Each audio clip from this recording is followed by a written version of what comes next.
Mais ce soir, c'est le président du Rassemblement Les Républicains, Thierry Santa, bonsoir. Bonsoir. Alors selon le ministre des Outre-mer, tout dépendra des indicateurs sanitaires pour un report ou non de la troisième consultation. Est-ce que selon vous, ces conditions sanitaires sont réunies à ce jour pour son maintien? Alors, avant de répondre à votre question, Madame Guapana, je voudrais m'adresser quelques secondes aux familles endeuillées calédoniennes. 257 morts, c'est énorme. Je voudrais leur faire part de toute ma compassion, de toute ma tristesse. On a tous autour de nous des gens plus ou moins proches qui sont partis. Donc à toutes et à tous, mes très sincères condoléances et beaucoup de courage dans ces moments douloureux que les familles vivent. Je tenais à le dire parce que c'est quelque chose qui me tient vraiment à cœur, cette situation grave que vivent les uns et les autres. Pour répondre à votre question, d'une certaine manière, votre reportage y répond. Je considère aujourd'hui que les conditions sanitaires sont réunies, les critères s'améliorent, on maîtrise. Je pense aujourd'hui que nous maîtrisons cette crise sanitaire. Ça ne veut pas dire qu'elle est finie. Ça veut dire qu'il faut continuer à respecter les consignes qui sont données pour continuer à améliorer encore ces niveaux sanitaires qui nous permettent de considérer que cette situation est maîtrisée. Et donc, ce faisant, pour répondre clairement à votre question, je considère aujourd'hui qu'il n'y a aucune raison de reporter ce référendum prévu le 12 décembre prochain. En tout cas, si c'est la raison de la situation sanitaire qui est mise en avant, c'est une fausse raison. Les critères nous le montrent, on maîtrise la situation, on est même susceptible de maîtriser un rebond éventuel, on a un niveau de vaccination qui est très élevé, on a un taux d'incidence qui est beaucoup plus bas, on a une saturation moindre, elle est encore saturée notre réanimation, il ne faut pas dire qu'elle n'est pas saturée, mais beaucoup moins que ce qu'elle a pu l'être, et tout ça continue à diminuer. Donc il n'y a pas de raison de reporter ce référendum le 12 décembre prochain. Pour autant, au vu du communiqué du FLNKS qui appelle officiellement à ne pas participer ni à la campagne ni au scrutin du 12 décembre, les indicateurs sanitaires ne semblent pas être une condition sine qua non. Sommes-nous dans une impasse politique? Alors pour quelle raison? Pour quelle raison les leaders indépendantistes demandent le report de ce référendum? Moi, ce que j'y vois, c'est d'abord de l'inquiétude de leur part. Ça veut dire qu'ils ne sont pas suffisamment sereins pour que ce référendum se tienne le 12 décembre prochain. Une campagne avec un délai très court. Mais ça fait 3 ans qu'on est en campagne, Madame Guapana. Ça fait 3 ans que les Calédoniens, on explique aux Calédoniens les raisons d'une indépendance ou d'une non-indépendance. On ne peut pas nous expliquer aujourd'hui qu'on n'a pas fait suffisamment campagne en la matière. On a tous les éléments aujourd'hui pour prendre la décision, la meilleure décision pour l'avenir de notre pays. Les arguments qui sont utilisés aujourd'hui par le FLNKS, que je ne comprends pas, en l'occurrence. Et franchement, il faut à un moment donné que ça s'arrête, quoi. Parce que dans ce fameux communiqué que vous évoquez, il y a un sous-entendu de risque de tension, de dérapage. L'absence de sérénité des discussions pendant les 18 mois de transition. C'est écrit comme ça. Mais honnêtement, ça veut dire quoi? Ça veut dire qu'ils proposent un boycott, comme ça s'est fait à la fin des années 80, en menaçant que derrière, il y ait à nouveau des tensions civiles, une guerre civile, un bain de sang. Moi, j'y crois pas. Je n'y crois pas, parce que je suis convaincu que les Calédoniens de toute communauté, y compris Kanak, ne veulent pas revivre ce qu'ils ont vécu à la fin des années 80. Et donc, qu'est-ce qu'il faut? Il faut qu'on arrive à avancer. Et pour avancer, il faut passer cette étape du 12 décembre prochain. Alors, comment sortir de cette impasse? Comment trouver un consensus?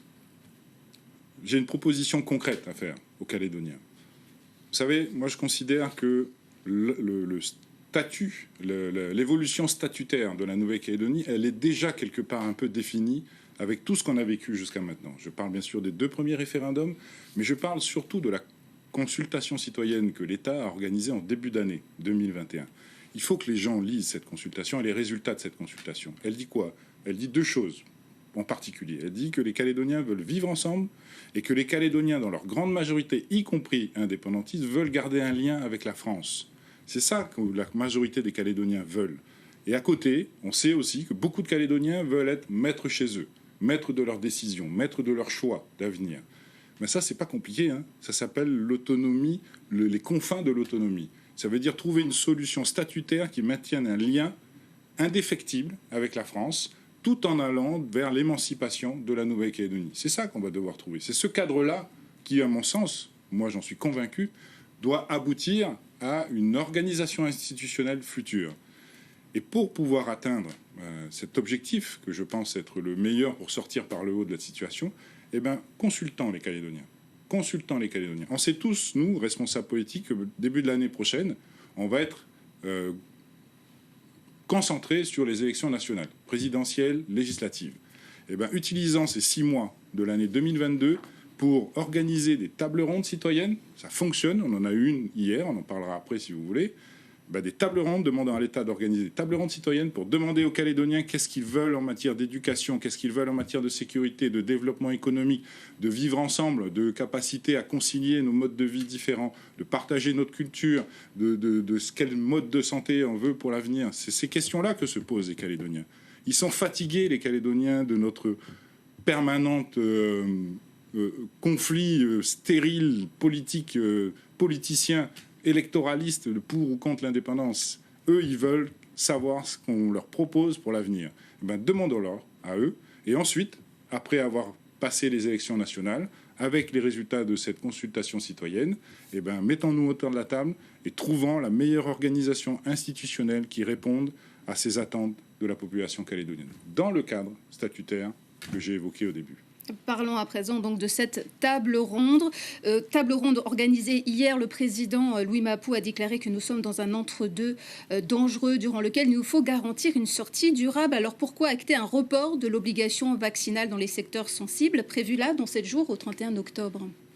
Cette table ronde a été très importante et je remercie tous mes collègues du gouvernement collégial d'avoir bien voulu l'organiser pour qu'on puisse justement échanger avec la société civile, en particulier les partenaires sociaux, qu'ils soient employeurs ou salariés, y compris avec donc les responsables politiques en général de la Nouvelle-Calédonie.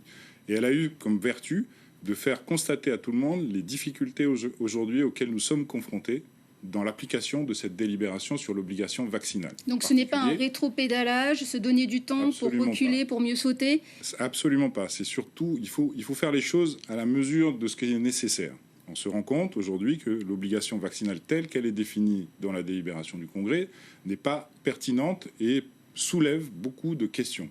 La volonté a été de prendre un peu plus de temps. Donc c'est ce que le Congrès très probablement va faire cette semaine en proposant de reporter cette date du 31 octobre qui était un peu la date fatidique des mesures coercitives. À quelle échéance ? De manière, alors ça c'est le Congrès qui le décidera, de manière à nous laisser le temps d'aller un peu plus loin dans la réflexion sur quels sont les secteurs sur lesquels on doit maintenir une obligation vaccinale, sachant qu'en parallèle, on a un nouvel outil qui correspond parfaitement à la situation sanitaire dans laquelle nous nous trouvons. Aujourd'hui, nous sommes en période épidémique. On a un pass sanitaire qui a l'objectif de permettre une reprise économique et sociale, tout en évitant les risques de clusters qui sont eux-mêmes engendrent le nombre de malades et le nombre de malades graves et la saturation de notre système de santé et les décès surtout, hélas. Cet outil-là, il est complètement pertinent à la situation dans laquelle nous vivons. Mais parallèlement, il y a d'autres situations. Je pense aux personnes les plus fragiles, je pense aux structures hospitalières, médico-sociales qui s'occupent de ces personnes fragiles. Celle-là, je considère que l'obligation vaccinale doit être maintenue.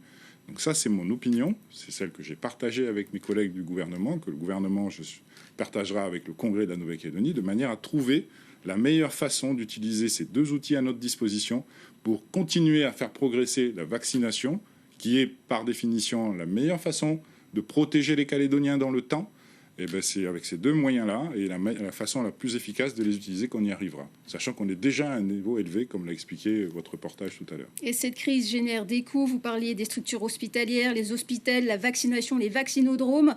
Ce jeudi, le Congrès a voté la participation obligatoire des mutuelles à hauteur de 504 millions de francs. L'Union des mutuelles dénonce une mesure illégale. Quelle est la stratégie du gouvernement pour appliquer cette obligation ? Clairement, le gouvernement a souhaité que les mutuelles participent effectivement à ce fonds de compensation autonome, c'est comme ça que ça s'appelle, en santé publique, qui a pour objectif de financer toutes ces mesures des centres de vaccination, des centres de tests au bénéfice de tous les Calédoniens, gratuitement pour tous les Calédoniens. Nous considérons qu'une partie des ayants droit des mutuelles bénéficient de ces mesures et qu'il était normal pour nous que les mutuelles participent au financement de ce fonds. Avec des discussions à l'issue ? Le problème, c'est peut-être qu'il n'y a pas eu suffisamment de discussions en amont, il faut le reconnaître, et peut-être qu'il aurait une nécessité, ces discussions préalables, pour arriver à un texte final présenté au Congrès. Ce n'est pas le choix qui a été fait par le gouvernement collégial. Pour ce qui me concerne, je pense qu'on aurait dû prendre un peu plus de temps, pour être très honnête. Maintenant, le Congrès a délibéré, c'est quand même le Congrès en finale qui décide, hein, et le Congrès a délibéré pour une obligation avec des modalités telles que définies dans la délibération. Un mot sur la stratégie politique du rassemblement. Au niveau local, tous les partis ont voté pour l'obligation vaccinale. Or, au niveau national, les sénateurs calédoniens, dont Pierre Frogier du Rassemblement Les Républicains, a voté contre cette obligation. Pourquoi ? On n'est pas du tout dans le même contexte. L'obligation vaccinale qui a été présentée au niveau national, c'était intégrer le vaccin contre le virus du Covid-19 dans la liste des vaccins obligatoires au niveau national. C'est ça qui a fait l'objet d'un vote négatif, en particulier du Sénat. Et effectivement, Pierre Frogier a voté contre cette disposition. Et je le rejoins. Je considère, moi, encore une fois, que l'obligation vaccinale, elle doit s'appliquer au public concerné, aux publics les plus fragiles, ceux qui sont susceptibles, encore une fois, d'être soit de décéder s'ils attrapent la maladie, c'est la situation la plus désastreuse, soit d'être en réanimation. Et ça contribue à la saturation de notre système de santé. Donc il faut une obligation vaccinale, mais vraiment ciblée, à mon sens, sur ces publics-là et sur ces structures-là, et pas une obligation vaccinale générale. Ça, c'est encore une fois, c'est mon avis personnel. Place aux questions Facebook. La première, elle va s'afficher. Pourquoi ne pas lever les motifs impérieux pour les Calédoniens vaccinés afin qu'ils rentrent chez eux ? C'est un débat qui a lieu aujourd'hui au sein du gouvernement. Les experts avec qui nous travaillons nous conseillent de maintenir un dispositif de contrôle à l'entrée. Moi, je pense qu'il faut le maintenir parce que c'est un moyen d'éviter qu'on alimente à nouveau la crise sanitaire de l'extérieur. Mais je pense qu'on peut malgré tout envisager un certain assouplissement de ces motifs impérieux avec derrière des modalités de contrôle peut-être plus efficace à la fois de la septaine à domicile et surtout du test à l'issue de la septaine. La deuxième question, vous avez émis l'idée d'écrire un modèle de société partagé grâce à une convention citoyenne. Vous l'avez un peu évoqué en début de cette interview. Qu'en est-il ? C'est ce que j'ai évoqué, je pense, au début de mon interview. C'est effectivement, je parle plus aujourd'hui d'une table ronde, citoyennes, de plusieurs tables rondes citoyennes. Pourquoi pas une table ronde par sujet de société, comme je l'ai évoqué tout à l'heure, qui intéresse les Calédoniens. Mais c'est le même principe, c'est aller consulter la société civile qui a des choses à dire, qui attend de pouvoir les dire et qui peut nous aider à nous, politiques, finalement, de continuer à nous concentrer sur des questions institutionnelles et qu'eux nous apportent un peu de matière sur les questions de société qui les intéressent davantage et qu'avec tout ça, on arrive à construire la Calédonie, à donner de la perspective surtout à nos concitoyens en Nouvelle-Calédonie. Merci Thierry Sonta, président du Rassemblement Les Républicains. Merci à vous. D'avoir répondu à nos questions.